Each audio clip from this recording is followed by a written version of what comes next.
नमस्कार। एक मुलाकात कार्यक्रम में आप सभी दर्शकों का हार्दिक स्वागत और अभिनंदन। मित्रों, अपने लिए तो हम सभी जीते हैं, लेकिन जीवन उसका जीवन है जो औरों के लिए जीता है।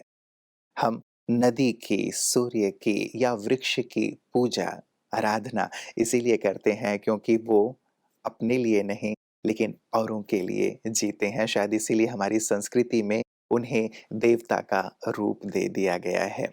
सचमुच बड़ा सुकून मिलता है जब हम औरों के लिए जीते हैं, उनके सुख-दुख में अपने आप को भी अर्पित करते हैं। आज हमारे साथ मंच पर एक ऐसी विभूति हैं जो औरों के लिए जीते हैं। आप हैं श्री जितेंद्र सिंह शंटी जी, जो कि एक सुंदर सा एनजीओ शहीद भगत सिंह सेवा दल के नाम से चलाते हैं 1996 से, और फ्री में जो भी ज़रूरतमंद हैं, जो भी गरीब हैं, उनकी आवश्यकताओं को पूरा करते हैं। सचमुच बहुत ही महान कार्य कर रहे हैं शंटी जी। आइए उनका अभिनंदन करते हैं और एक मुलाकात कार्यक्रम की शुरुआत करते हैं। बहुत-बहुत स्वागत और अभिनंदन आपका। ये जो सुंदर सा विचार है, वैसे तो व्यक्ति सोचता है कि मैं अपने परिवार के लिए बहुत कुछ करूँ, अपना अच्छा करियर बनाऊँ, अपने लिए बहुत सारा बैंक बैलेंस, बड़ा-सा बंगला, सारी सुख-सुविधा के साधन, वर्ल्ड ट्रिप आदि-आदि। लेकिन औरों के लिए मैं कुछ करूँ, ये भाव आपके मन में क्यों और कब जागृत हुआ? मुझे लगता है ईश्वर कोई ना कोई मौका ऐसा बना देता है कि इंसान का जीवन बदल जाता है। एक छोटा-सा हादसा हमारे जीवन के जीने का ढंग बदल देता है। और मेरे जी, साथ भी ऐसा ही हुआ। एक बिज़नेस करते-करते अच्छा और मैं क्या देखता हूँ दिल्ली के एक शमशान घाट में हम कुछ मित्र जाते हैं। एक व्यक्ति लोगों की जली हुई लकड़ियों के टुकड़े उठा के टोकरी में रख रहा है। तो मुझे कुछ दोस्तों ने कहा कि देखो ये लकड़ी चोरी कर रहा है। हमने उसको रोका, भैया आप लकड़ी क्यों चोरी कर रहे हैं? तो जो उसने जवाब दिया वो सुन के हमारे पैरों के नीचे से धरती खिसक गई कि मैं दिल्ली राष्ट्रीय राजधानी में बच्चे का इलाज कराने आया था। बच्चे की मृत्यु हो गई और आज सुबह से बैठा हूँ, मेरे पास इतने पैसे नहीं है कि मैं दाह संस्कार कैसे करूँ। शाम हो रही है, रात होने वाली है, सर्दी का टाइम है। कोई चारा ना देखकर मैंने जो बचे हुए लकड़ी के टुकड़े हैं इनको इकट्ठा कर रहा हूँ, क्योंकि मेरे पास लकड़ी, सामग्री और पंडित जी को देने के लिए पैसे नहीं है। हम सब ने मिलकर उसका दाह संस्कार कराया बच्चे का। और मन के अंदर एक बड़ी उत्पीड़ता सी हुई, यार ये क्या हो रहा है? हम राष्ट्रीय राजधानी में रहते हैं जहाँ लोग शादी पे, बच्चे के जन्मदिन पे, मैरिज एनिवर्सरी में करोड़ों रुपए लगाते हैं। जी, जी। करोड़ों रुपए की कार में घूमते हैं, करोड़ों का फ्लैट लेते हैं। उस राष्ट्रीय राजधानी में एक व्यक्ति अपने बच्चे की लाश लेके बैठा हुआ है। बहुत बड़ी बात है। जी, और हमने आपस में बात करके सभी मित्रों ने कहा क्यों ना एक संस्था बनाई जाए। मुझे कई दोस्तों ने कहा कि ये काम तो प्रशासन का है, गवर्नमेंट का है। मैं कहा नो, हमारे घर में लाइट नहीं आती तो हम इन्वर्टर लगाते हैं ना। हमारे घर में पानी अच्छा नहीं आता, आरओ लगाते हैं ना, सरकार तो नहीं लगाती। इस चीज़ के लिए भी हम पहल करेंगे। उसके बाद हो सकता है प्रशासन जाग जाए। हुँ, हुँ। और हमने एक शमशान घाट अडॉप्ट किया, 2 किए, करते-करते 17 शमशान घाट अडॉप्ट किए। अच्छा। 17। पहले 1 लाश की हमें सूचना मिलती थी, फिर 2 की मिलने लगी, फिर महीने में 40-50 आने लगी। बढ़ता चला गया रेशो। तो ये जो आपने अडॉप्ट किया शमशान, तो वहाँ की सारी जो चीज़ें थीं, वो आपकी एनजीओ ही करने लगी? जी। हुँ, हुँ। हम वहाँ एक बोर्ड लगा दिया हमने पहले तो, हुँ, यहाँ पर कोई भी गरीब, असहाय जी, या लावारिस लाश लेके कोई आएगा उसका दाह संस्कार हम निःशुल्क करेंगे। हुँ, उसमें पुलिस के भी फ़ोन आते थे, प्रशासन के भी आते थे, हुँ, मोहल्ले वालों के आते थे, हुँ। शमशान वालों के मतलब आते थे। जिसका भी आ जाए उसका दाह संस्कार फ्री। जी, जी, बहुत सुंदर, बहुत सुंदर। तो एक हमारे मन को सुकून हुआ कि यार हम जो चाहते थे बात तो शुरू हो गई। हुँ, अब उसके बाद एक चीज़ और दिक्कत आने लगी कि जी किसी की डेथ हॉस्पिटल में हुई है और उसको घर लाना है या शमशान लाना है, तो शव वाहन नहीं मिलता था। कोई टेम्पू पे लेके जा रहा है, कोई रेहड़ी पे लेके जा रहा है। तो हमने कहा क्यों ना एक शव वाहन बनाया जाए जी, निःशुल्क। तो 96 में मैंने एक शव वाहन बनाया जिसका इनॉग्रेशन मैंने क्रिकेट सम्राट कपिल देव से करवाया। हुँ, हुँ। अब जब शव वाहन बनाया तो लोगों को लगा यार ये तो एम्बुलेंस के लिए भी देते होंगे। मैंने कहा नहीं, एम्बुलेंस एक शव वाहन को एम्बुलेंस में यूज़ करना ठीक नहीं है। फिर एक एम्बुलेंस बनाई हमने। उसका इनॉग्रेशन मैंने दिल्ली के मुख्यमंत्री माननीय सर सिंह वर्मा जी से करवाया। तो एक दिल्ली के अंदर एक नायाब चीज़ थी कि यार ये 3 चीज़ें फ्री कर दी इन्होंने, दाह संस्कार, एम्बुलेंस, शव वाहन। जी। और फिर एक समस्या और आने लगी कि जैसे किसी की घर पे डेथ हुई है और बॉडी को 1 दिन रखना है, 2 दिन रखना है, किसी के बच्चे बाहर से आने हैं, किसी के रिश्तेदार आने हैं, तो बॉडी कहाँ रखें वो? तो उसके लिए फिर एयर कंडीशन मोर्ची बॉक्स बनाया हमने। अच्छा। वो थे दिल्ली में पहले, लेकिन उसका किराया बहुत ज़्यादा था, 6,000 रुपया एक रात्रि का। हमने वो भी सेवा फ्री शुरू कर दी। बहुत सुंदर। आज करते-करते आज संस्था के बाद 35 एम्बुलेंस और शव वाहन है और 12 शमशान घाट है हमारे पास। जी। मोर्ची बॉक्स 15 हैं और यही करते एम्बुलेंस से पेशेंट जो मैंने अभी तक कैरी किया है इस 27 साल के सफ़र में, वो 30,000 से ज़्यादा है। जी। और डेड बॉडी उससे कई गुना ज़्यादा है, 54,000 से ज़्यादा डेड बॉडीज़ हैं। और कोविड की अगर मैं बात करूँ तो 4,200 डेड बॉडी हमने कोविड की भी कैरी भी करी है, जी। क्रिमेशन भी किया है। बहुत सुंदर। ये तो ये बदलाव का सचमुच कारण था। बहुत सुंदर। एक छोटी-सी घटना जैसे आपने कहा, बस जीवन इतना बदल बड़ा गया। एक कार्य आपने प्रारंभ कर दिया। तो जब ये सब आप करते हैं कैसा लगता है? मतलब मन को जो एक कहें ना कि एक होता है कि हमने कुछ प्राप्त किया, तो वो चीज़ कहीं न कहीं हमारे दिल को, मन को कुछ देती है। क्या फ़ील करते हैं ये सब करके आप? देखिए, मैंने जीवन में बहुत गरीबी देखी पहले, हुँ। खुद। छोटी उम्र में पिताजी चले गए और मैं सड़क पे बैठ के मैंने बिज़नेस किया। मुझे मुझे गरीबियत की कीमत पता है। मुझे याद है मैंने अपने जीवन का पहला कोट जो खरीदा था पहनने के लिए, पटरी से खरीदा था 30 रुपए का, सेकंड हैंड। हुँ, हुँ। और कारोबार सेट करने के लिए मैं पिताजी की मृत्यु के बाद दिल्ली से लेकर और लखनऊ तक ट्रक की छत पे बैठ के जाता था बिज़नेस करने के लिए, क्योंकि साधन नहीं थे मेरे पास। जी। इसलिए जब मैंने ये काम शुरू किया तो मेरे दिल को बहुत सुकून मिलने लगा, क्योंकि जिस घर में मृत्यु हुई है और उसके पास कफ़न के पैसे नहीं है, हुँ। जब हम उसको सुविधा देते हैं तो पता नहीं कितनी आशीषें देता है वो। मैं समझता हूँ जीवन का उससे बड़ा सुकून नहीं हो सकता कोई। हो सकता है हम 5 स्टार होटल में रोटी खाएँ तो सुकून मिले, मैं नहीं मानता उसका सुकून। हम 1 करोड़ की कार में घूमें वो सुकून नहीं मिलेगा, वो हमारे लिए है। जी।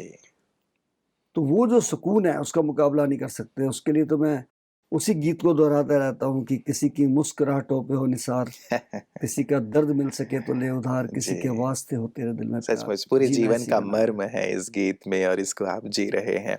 तो वो तो जो एक परिवार की दुआएँ मिलती हैं, वो तो आपको सुकून दे ही रही है, लेकिन साथ ही आपको कई सम्मान भी मिले हैं आपके कार्य के लिए। तो आपका ये कार्य आपको ज़्यादा सुकून देता है या जब सम्मान मिलता है तो आपको ज़्यादा खुशी 2 देता बातें है? हैं इसमें देखिए, जो काम करते हैं वो मैं नहीं करता अकेला, मेरी टीम वर्क है। जी। मेरे ड्राइवर्स एज़ ए वॉरियर काम किया जिन्होंने, हुँ, हुँ। मेरे शमशान घाट पे काम करने वाले कर्मी जी। और उसके बाद सबसे पहली चीज़ मेरा परिवार। आज अगर मैं कोई काम करने जा रहा हूँ और परिवार समर्थन नहीं देता है, हुँ, तो शायद मैं उसमें सफल नहीं हो सकता। बिल्कुल। जबकि मेरा बेटा बड़ा वाला मॉस्को में है, छोटा वाला लंदन से मास्टर करके आया है डिज़ास्टर मैनेजमेंट में। मेरी मिसेज़, ये सब पूरा सहयोग देते रहे। हुँ। तो जब कुछ सम्मान मिलता है तो मुझे नहीं मिलता है, वो पूरी संस्था को मिलता है और उससे उनका मनोबल बढ़ता है, जी, काम जी, जी, करने की कि और जो शक्ति कार्य है। किया जा रहा है वो जी, सचमुच सही दिशा में किया जी। जा रहा है। बहुत सुंदर। कभी ऐसा लगता है कि चलो मैं ये जो कार्य कर रहा हूँ, ये कार्य अभी दिल्ली तक है तो इसे पूरे भारतवर्ष तक सभी तक पहुँचे ताकि एक सुंदर-सा कार्य है, श्रेष्ठ कार्य है। तो क्या सरकार की तरफ से या और लोगों की तरफ से कुछ प्रोत्साहन इसमें? देखिए, बड़ी मज़ेदार बात है कि मैंने 27 साल के अपने सफ़र में हुँ, हुँ। ना कभी दिल्ली सरकार से, ना भारत सरकार से कोई फंड नहीं लिया आज तक। बहुत अच्छा। और कभी हमने प्रचार करके फंड भी नहीं लिया कि हमें कोशिश करें कि कहीं से फंड ले लें। हुँ, हुँ। बिना संसाधनों के हमने ईश्वर को साक्षी रख के काम किया, जी। नेक नीयत से किया हुँ, हुँ। और आज ये पोजीशन बन गई कि राष्ट्रपति जी ने हमको बुला के पद्म श्री के लिए सम्मानित किया। बहुत सुंदर। वो सम्मान मेरा नहीं है, वो सम्मान मेरी टीम का है, मेरे ड्राइवर्स का है, मेरे वॉरियर का है, मेरे बच्चों का है जी। और मैं इस सम्मान को सम्मान कम और ज़िम्मेदारी ज़्यादा मानता हूँ हुँ। कि राष्ट्रपति जी ने ये पद्मश्री का तगमा देके कह दिया कि आपने देश के लिए अपने आप को न्यौछावर करने का प्रण करना है, निश्चय करना है। जी, जी। तो मैं उसके लिए उनका धन्यवाद भी करता हूँ। हुँ, और इसके अलावा मुझे फ्रांस से जैसे सोर्बन यूनिवर्सिटी ने डॉक्टरेट की उपाधि दी। जी। और कोई ऐसी संस्था मैं बता नहीं सकता, देश के कोने-कोने में मैं जाता हूँ इस समय। हुँ, हुँ, महीने में 20 दिन में बाहर ही होता हूँ। बहुत सम्मान लोगों ने, मैं बहुत बता सही। नहीं सकता, कोई यूनिवर्सिटी, कोई कॉलेज, हुँ, बड़ी-बड़ी संस्थाएँ, व्यावसायिक संस्थाएँ, जी। एडवोकेट्स, चार्टर्ड अकाउंटेंट, सब मुझे सम्मान दे रहे हैं देश में। बहुत सुंदर, क्योंकि आपका कार्य ऐसा है जो सचमुच सम्मान के योग्य है, साधुवाद के योग्य है, तो हर स्थान पर वो सम्मान आपको प्राप्त होता ही है और ईश्वर करे कि और भी ये सुंदर सम्मान भी वही और यही करवा रहा आपका है। कार्य आगे बढ़े। आपने शुरुआत में ही एक बात कही थी और अभी भी आप एक बात कर रहे हैं कि ईश्वर ही ये करा रहे हैं। ईश्वर से आपका कैसा नाता है? ईश्वर को आप किस रूप में देखते हैं, किस रूप में पूजते हैं या क्या आपके दिल में भावना है ईश्वर के लिए? देखिए, मैं शहीद भगत सिंह का फॉलोअर हूँ। हुँ, और भगत सिंह अक्सर कहते थे कि कर्म ही पूजा है। मैं जब भी किसी धार्मिक स्थल पे जाता हूँ, बहुत सत्कार करता हूँ, उनके रिचुअल्स का, सब कुछ। विश्वास कर्म पे करता हूँ मैं, जी, जी, जी। विश्वास कर्म पे करता हूँ। हुँ, और वो कर्म ही सबके सामने आया। अभी सबने देखा कि जब इतना भयानक समय देश में आया, जी, कोविड का। कोविड का, हुँ, तो जिन पर लोगों को विश्वास था, जिनको लोगों ने चुना था, उन्होंने तो फ़ोन ही नहीं उठाए उनके। हुँ, तो फिर काम किसने किया? एक तीसरी शक्ति ने। जी। वो ईश्वरीय शक्ति है। हुँ, उसी ईश्वरीय शक्ति ने हमको मनोबल दिया, ताकत दी, हिम्मत दी। मुझे लोगों ने बहुत कहा कि शंटी जी आप मौत से खेल रहे हैं, हुँ, दिन रात आप शमशान में रहते हैं। 22 दिन मैं शमशान से बाहर नहीं निकला। जी। अगर बहुत थक जाता था, मैं 1-2 घंटे एम्बुलेंस में सिर सीधा करके लेटता था, हुँ, हुँ, फिर वापस। जी, जी। खाना आया नहीं आया, खाया नहीं खाया, कुछ नहीं पता। फ्रूट खा लिया, जूस पी लिया, ऐसे चलता था। जी, जी, जी। वो एक शक्ति थी वो, बिल्कुल, ईश्वरीय ये शक्ति थी। ईश्वर की ही शक्ति सचमुच कर्म के लिए भी ईश्वर की शक्ति तो सचमुच मदद मैं लोगों को करती एक ही है। जवाब देता था, हाँ, हाँ। जब लोग कहते थे कि शंटी जी आप मर जाओगे ये। मैंने कहा यार देखो, मेरे को 25 साल हो चुके हैं देश की सेवा करते हुए, और एज़ ए मिलिट्री काम कर रहे हैं हम, विदाउट एनी इंटरेस्ट। जी। और देश की सीमा पर लड़ाई हो जाए और फौजी घर में सो के मर जाए तो शहीद नहीं कहलाता है, बहुत उसको सीमा सुंदर, पे लड़ना पड़ेगा। बहुत सुंदर, बहुत और सुंदर। हम इस कोविड में अगर हुँ। शमशान में सेवा नहीं करेंगे तो हम भी शहीद नहीं कहलाएंगे। आती है मौत आ जाए, काम शमशान में ही करेंगे। आपके इस जज़्बे ने ही आपकी पूरी टीम में भी जोश भरा होगा और हज़ारों में जोश भरा होगा जो इस सेवा कार्य के लिए बहुत आगे ज़्यादा, आए होंगे। बहुत ज़्यादा। निश्चित रूप से इवन बहुत ही देन सुंदर। प्रधानमंत्री, राष्ट्रपति जी ने मुझे पर्सनल बधाई दी फ़ोन कर के। जी, जी, जी, जी। मेरे लिए बहुत बड़ा सम्मान है। बहुत सुंदर। देश की बहुत बड़ी-बड़ी विभूतियाँ, जी। चाहे फ़िल्म इंडस्ट्री से अक्षय कुमार जी हों, मनोज कुमार जी हों, धर्मेंद्र जी हों, मतलब सो मैनी, मतलब नाम लेने जाऊँ तो रात हो जाएगी। बहुत लोगों ने सम्मान दिया, देशों में, बहुत विदेशों से सुंदर। भी। जी, जी, जी। कहूँगा कि एक तारीफ़ के योग्य कार्य है। आप पूरे भारतवर्ष में, विदेशों में भी यात्रा करते हैं। अभी हमारी ईश्वर के प्रति बात हो रही है। अभी आप माउंट आबू में ब्रह्मा कुमारीज़ में आए हुए हैं। यहाँ आपको कैसा अनुभव हो रहा है? देखिए, मैंने जीवन में सुना था कि माउंट आबू बहुत अच्छी जगह है, लेकिन मौका नहीं मिला था। हुँ, लेकिन जब अब आया हूँ, तो दिल के अंदर एक बहुत ही श्रद्धा जागी है कि यहाँ दुनिया के कोने-कोने से लोग आ रहे हैं। कोई तो वजह है, कोई तो शक्ति है। ऐसे तो कोई मत्था नहीं टेकता किसी को। जी, कहते हैं ना कि मानो तो वह गंगा माँ हूँ, ना मानो तो बहता पानी। बिल लोग तो पत्थर में से भगवान खोज लेते हैं। हुँ, और आपकी संस्था का मैंने हॉस्पिटल देखा यहाँ पे, ग्लोबल हॉस्पिटल, जी, माउंट आबू में, मानवता के लिए काम कर रहे हैं। और कहीं भी किसी तरीके का मुझे अभी तक तो ऐसा नहीं दिखा कि किसी को मजबूर किया जाए, कोई धर्म परिवर्तन कराया जाए, कोई पाखंड किया जाए, ऐसा कुछ दिखा नहीं है। बाकी देखिए, हर किसी को फ्रीडम है। ये तो राइट दिया हुआ है हमारे देश में भी, आपको जो मज़हब अच्छा लगता है आप उसको मानिए, जो संस्था अच्छी लगती है उसको मानिए। देश के अंदर हज़ारों संस्थाएँ हैं, सैकड़ों धर्म हैं, लेकिन मुझे प्राउड है, आई एम प्राउड कि मैं सिख हूँ, जी, गुरु गोविंद सिंह जी का सिख हूँ। और जब भी कोई अच्छा काम करता हूँ, तो मुझे गुरु गोविंद सिंह जी का वो वाक जो है, वाणी याद आ जाती है, जो उस समय हम सुनते थे बचपन में कि देश शिवा वर मोहे है, शुभ कर्मन ते कभो न टरो, न डरो और सो जब जाए लरो, निश्चय कर अपनी जीत करो। मैं उसको ध्यान में रखता हूँ। जो मुझे मान सम्मान यहाँ दिया गया, जी, वो भी ईश्वरीय शक्ति थी। उसके लिए मैं बीके का बहुत बहुत धन्यवाद करता हूँ हुँ, और पूरी कोशिश करूँगा कि मैं पहले भी जुड़ा रहा हूँ, आगे भी इसी प्रयास के साथ जुड़ा रहूँ और जब भी कभी भी इस प्रकार का कोई अच्छा सम्मेलन होगा, कार्य होगा, मैं साथ हूँ। और मेरे को एक और सौभाग्य मिला कि आपके संस्था के दीदी, सुनीता दीदी का देहांत दिल्ली के एक कोने में हुआ। 21 अप्रैल का दिन था। उनको एम्बुलेंस नहीं मिल रही थी डेड बॉडी के लिए। तो दिल्ली से हमारे सूर्यनगर से अजय भाई जी हैं बीके और एक बिट्टू भाई जी हैं बीके। उनका मुझे फ़ोन आया कि शंटी जी ऐसे-ऐसे दीदी है। मैंने कहा मैं आ रहा हूँ खुद। अपनी एम्बुलेंस में लाकर सीमापुरी शमशान घाट में दीदी का, सुनीता दीदी का हमने संस्कार किया। जी। बहुत भयानक समय था जी, हुँ, बड़ा भयानक समय था। नहीं, नहीं, बच्चे खैर वो छोटे-छोटे पूरा ही लाशें लेके आ देश। रहे थे। जी, जी, जी। तो मैं इसलिए अब मुझे अच्छा लगा यहाँ आना। बहुत सुंदर। यहाँ की जो व्यवस्थाएँ आपने देखी या एक वैश्विक शिखर सम्मेलन, यूँ तो हम सभी अपने-अपने स्तर पर कार्य कर रहे हैं जो बहुत-बहुत आवश्यक है। लेकिन एक जो सुंदर सा कार्य इस रूप में किया जा रहा है कि हम पूरे भारतवर्ष को स्वर्णिम बनाएँ क्योंकि जैसे 75 वर्ष हमने आज़ादी के मनाए, तो आज़ादी के अमृत महोत्सव से स्वर्णिम भारत की ओर एक सुंदर मोटिव लेकर के ब्रह्मा कुमारी इस कार्य कर रही हैं। और ये मानते हैं कि जब तक व्यक्ति के अंदर मूल्य नहीं आएँगे, गुण नहीं आएँगे, वो औरों के लिए जीवन नहीं जिएगा, तब तक हम इस प्रकार का कार्य नहीं कर पाएँगे। इस विषय पे आप क्या कहेंगे कि हम कैसे अपने देश को स्वर्णिम भारत बनाएँ? देखिए, जो प्रधानमंत्री नरेंद्र मोदी जी ने एक नारा दिया था, इस बार 75 वर्ष पर महोत्सव मनाना है। जी, जी। सही रूप में यही मनाया जा रहा है वो। क्योंकि हमारे तेजस्वी प्रधानमंत्री, उन्होंने एक नारा दिया था इस बार, जी। घर घर तिरंगा, हर घर तिरंगा। तो लोगों ने चाहत के साथ लगाया, उस तिरंगे को सैल्यूट किया हुँ, और बच्चे-बच्चे के मुँह से एक बात निकली इस बार कि मेरी जान तिरंगा है, मेरी शान तिरंगा है।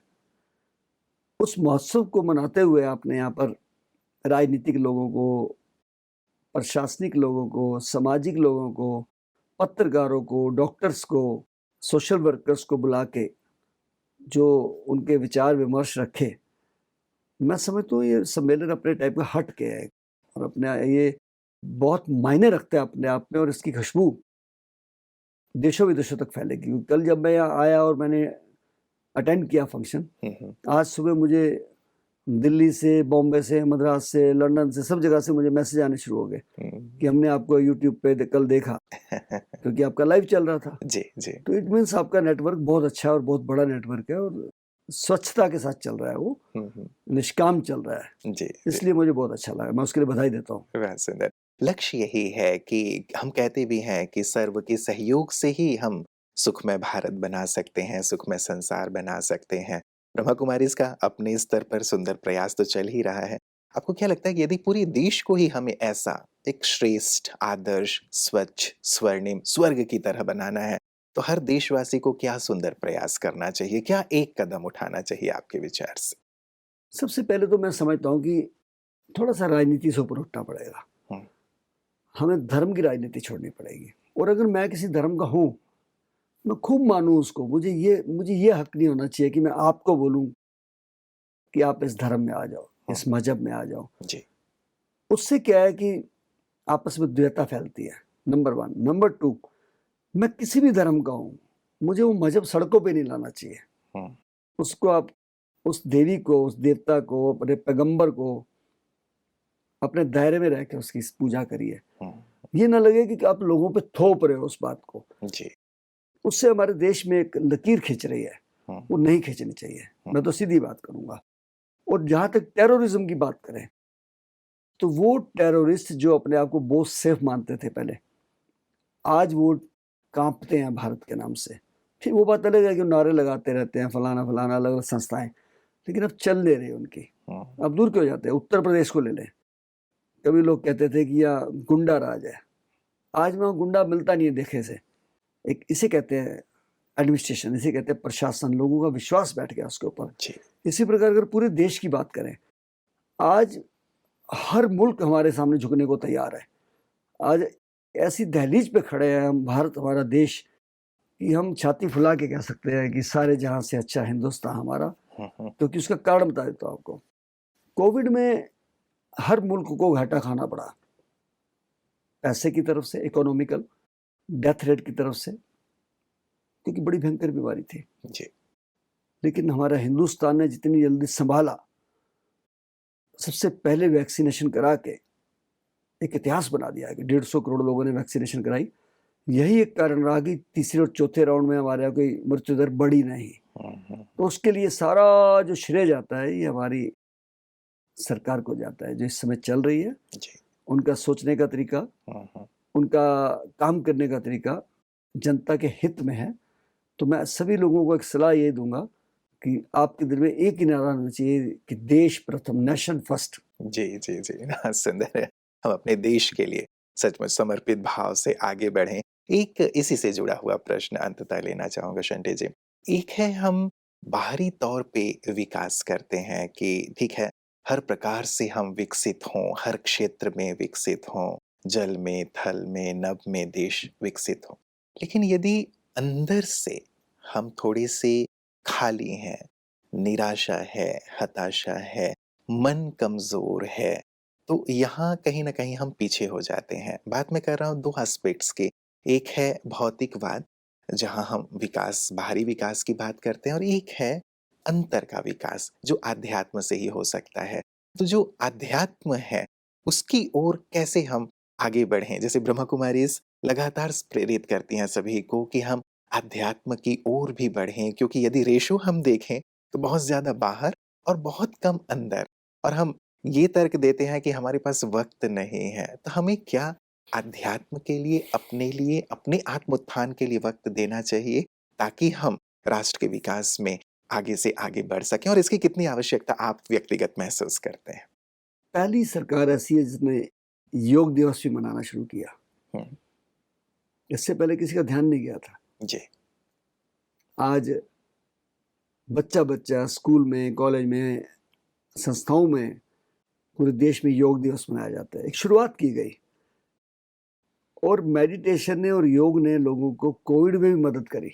हुँ, आपकी संस्था ने लोगों को टेलीफ़ोनिक तरीके से ज्ञान दिया, चैनल्स के थ्रू ज्ञान दिया, लिटरेचर के थ्रू ज्ञान दिया, उससे लोग अपने आप को मेडिटेशन करके बचाते रहे। क्योंकि कोविड क्या था? लोग टेंशन से मरे हैं, बिल्कुल, डर से ज़्यादा मृत्यु हुई डर ऐसा से भी ज़्यादा कहा मरे गया। हैं जी, जी, जी। और उनकी जो इम्यूनिटी पावर थी, वो डर से कमज़ोर हो गई और ज़्यादा कि हुँ, सामने वाला मर गया, मैं भी मर जाऊँगा। हुँ, हुँ, लेकिन जिस व्यक्ति ने अपने आप को मजबूत रखा, योग किया, मेडिटेशन किया, बचा भी वो। हुँ, मैं 3 बार का कोविड पेशेंट रहा हूँ। मेरे बच्चे, हुँ, जबकि मेरा बेटा आईसीयू में रहा, मैं खुद डेथ बेड पे था। कुछ नहीं हुआ, देखो ईश्वर ने बचा दिया। इसलिए ये बहुत ज़रूरी है, आपने कहा कि जो इसे कह सकते हैं मानसिक विकास। जी, जी, जी। मानसिक विकास नहीं होएगा तो फिर शारीरिक भी नहीं होगा, शारीरिक भी नहीं होगा तो फिर देश का कैसे होगा? हुँ, ठीक है नहीं? हुँ, हुँ, जिस वृक्ष ने आसमान को छूना है, उसको अपनी जड़ें पाताल के अंदर ले जानी पड़ेंगी। बिल्कुल, बिल्कुल। उसको गहरा मजबूत होना पड़ेगा। तो जिस इंसान ने लंबा जीना है, तो उसको ये सहारा तो लेना ही पड़ेगा ना। मुझे खुशी है कि आपके जो यहाँ के इस समय हेड है दादी जी, वो 97 वर्ष के हैं। जी, जी, छोटी बात नहीं है, बिल्कुल। ये छोटी बात नहीं है। अभी महारानी इंग्लैंड जो गई हैं, हुँ, 97 साल की थी। तो 97 साल उम्र से तक जीने के लिए आपको अपना कुछ तो कंट्रीब्यूशन देना पड़ेगा, कुछ तो सैक्रिफाइस करना पड़ेगा अपने आपको। आप को वक़्त देना होगा और अध्यात्म की ओर भी चलना होगा। जाना ही होगा, जी, जी, जी। ये मेरा कहना है। बहुत सुंदर, बहुत अच्छा लगा शंटी जी आप आए और आप जो सुंदर सेवा कार्य कर रहे हैं उसमें और आगे से आगे ईश्वर आपके साथ रहते हुए आपकी मदद करें, इस कार्य को और विस्तार प्रदान करें, ऐसी हमारी दुआएँ और शुभकामनाएँ हैं। आप सदैव स्वस्थ रहें और सभी को सुंदर स्वास्थ्य प्रदान करें, ये भी दिल की दुआएँ हैं। आपका यहाँ आना हमारे लिए भाग्य की बात है।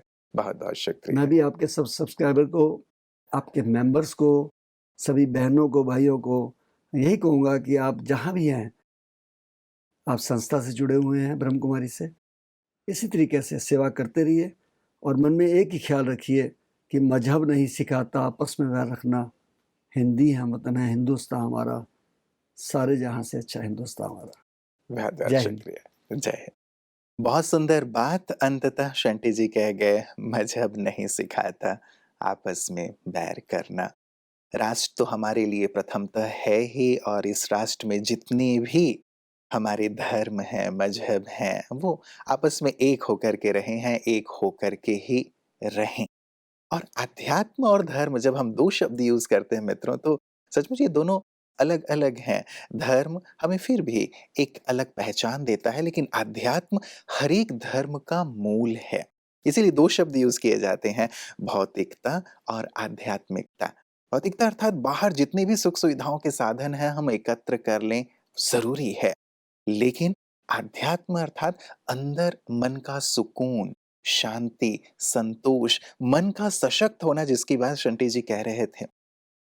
यदि मन सशक्त नहीं होता, मन में यदि डर का भाव है, भय का भाव है, तो जैसे कोविड में बहुत सारे लोग इस कारण ही काल के ग्रास हो गए क्योंकि उनके अंदर भय था, मन अशांत था, मन कमज़ोर था। यदि मन सशक्त होगा, शक्तिशाली होगा, पॉज़िटिव होगा कि नहीं सब कुछ अच्छा होगा, अच्छे से अच्छा होगा, तो सचमुच हमारा दिन, हमारा भविष्य बेहतर से बेहतरीन होता चलता है और यही आध्यात्म है मित्रों, जो अंदर को शक्तिशाली बनाता है, मन को सशक्त करता है, बुद्धि को दिव्य करता है, जीवन को गुणों से भरता है। ये कोई धर्म नहीं, लेकिन जीवन का सुंदर अंग है, हमारी संस्कृति का निव है। तो क्यों ना हम सब भी एक कदम अध्यात्म की ओर बढ़ाएँ और अपने जीवन को, अपने देश को प्रकाश की ओर ले चलें। नमस्कार।